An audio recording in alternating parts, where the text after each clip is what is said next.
우리 몸을 구성하는 세포는 종류도 다양하지만 그 세포 수는 과학자들이 연구하는 과정에 여러 번 바뀌었죠.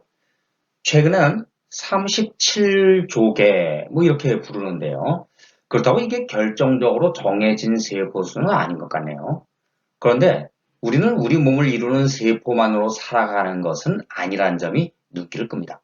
대략 100조 개 정도나 되는 그런 세포들이 우리 몸에 공생하고 있는데 몸의 피부 표면과 그것이 연장된 장 등의 다양한 미생물 군집이 존재한다는 것이죠. 물론 인체를 이롭게 하는 유익균과 유해균 이 사이의 균형을 이루는 것 이것이 상당히 중요한데 어느 쪽으로도 치우치지 않고 균형을 유지한다 하는 점에서 이번 영상에서는 인체의 마이크로바이옴 여기에 대해서 다룹니다. 궁금하시면 영상을 집중해 보세요.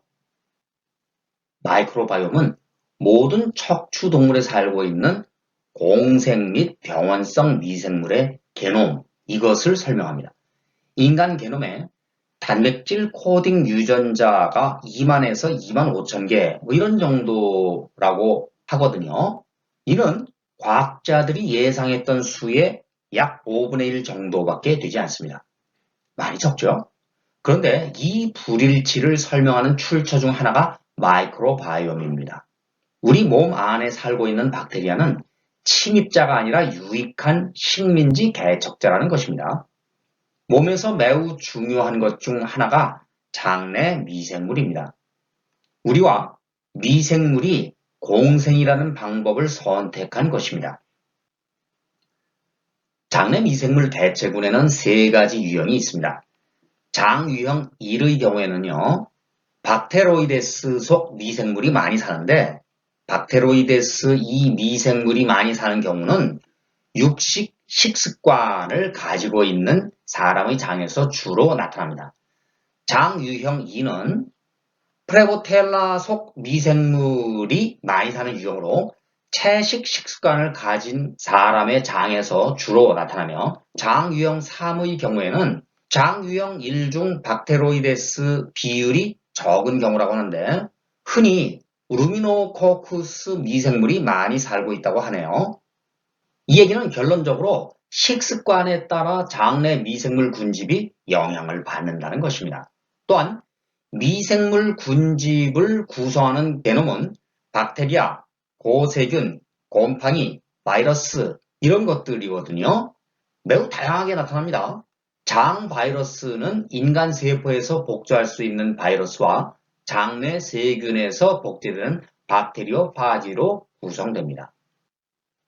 항생제는 곰팡이나 바이러스에는 영향을 주지 않고 박테리아를 죽입니다. 흔히 치료제로 항생제를 먹었을 경우 2~3시간 뒤에 프로바이오틱스를 섭취하는 게 좋습니다.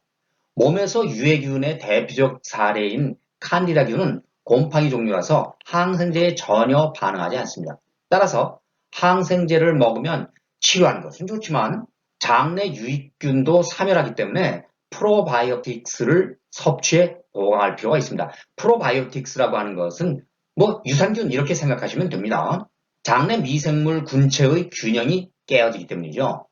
그러면 유해균이 증가하고 그렇게 되면 당연히 질병에 취약해지고 면역에도 문제가 생깁니다. 장내 미생물 생태계를 복원하기 위해 프로바이오틱스 섭취뿐만 아니라 심지어는 대변 이식까지 검토하는 경우도 있습니다. 대변 이식이란 건강한 사람의 대장에서 자라는 마이크로바이옴을 선별하여 장내 미생물군의 균형이 무너진 사람에게 균형을 되찾아내는 그런 방법입니다. 위 장관에 있는 마이크로바이옴은 면역 항상성을 조절합니다. 항상성이라고 하는 것은 항상 일정하게 유지되는 어떤 성질을 뜻합니다. 장내 미생물 군집의 변화가 면역 조절 장애를 일으켜 자가 면역 질환을 유발할 수도 있습니다. 장내 미생물 군집은 수천 년에 걸쳐 숙주와 함께 진화했습니다. 장내 미생물은 장 면역 체계를 조절할 수 있을 뿐만 아니라 전신 면역 반응에 중대한 영향을 미칠 수 있습니다.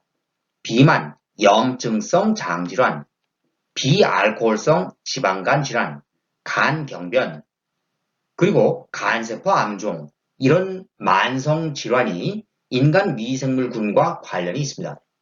또한 제2형 당뇨병, 심장병을 포함해 다양한 일반적인 대사장애 질병에도 영향을 끼칠 수 있습니다. 인간의 마이크로바이옴은 인간 게놈에서 발견되는 것보다 훨씬 더 다양한 대사 유전자를 포함하고 있습니다. 그리고 외래 병원균에 대항해 숙주를 보호하는 항균 물질 생산과 물리적 장벽을 제공합니다. 최근에는 장내 미생물을 매개로 한 장관계와 신경계가 서로 그 기능과 역할에 영향을 주고받는 장-뇌-축, gut-brain axis 이렇게 부르죠. 이것이 과민성 대장증후군 발생과 밀접한 관련이 있다는 연구 결과가 다수 보고되고 있습니다. 소화관 벽에는 약 1억 개의 신경세포가 존재합니다. 장은 뇌와 약 2,000가닥의 신경섬유로 연결되어 있어 사고 기능에도 관여합니다. 더구나 장관신경계 ENS 이렇게 부르는데요. 이것은 중추신경계 CNS라고 하죠. 이거와 발생 기원이 같습니다. 뇌에서 생산한 세로토닌, 가바와 같은 신경 전달 물질을 장신경세포에서도 생산하고 기억력과 학습에도 영향을 주므로 장은 제2의 뇌 이렇게도 부릅니다. 우리 몸이 심지어 미생물과도 공생을 한다는 것은 이 세상이 모두 연결되어 있다 하는 그런 믿음을 더 강하게 주네요. 그리고 균형을 유지한다 하는 게 얼마나 중요한지도 깨닫게 합니다.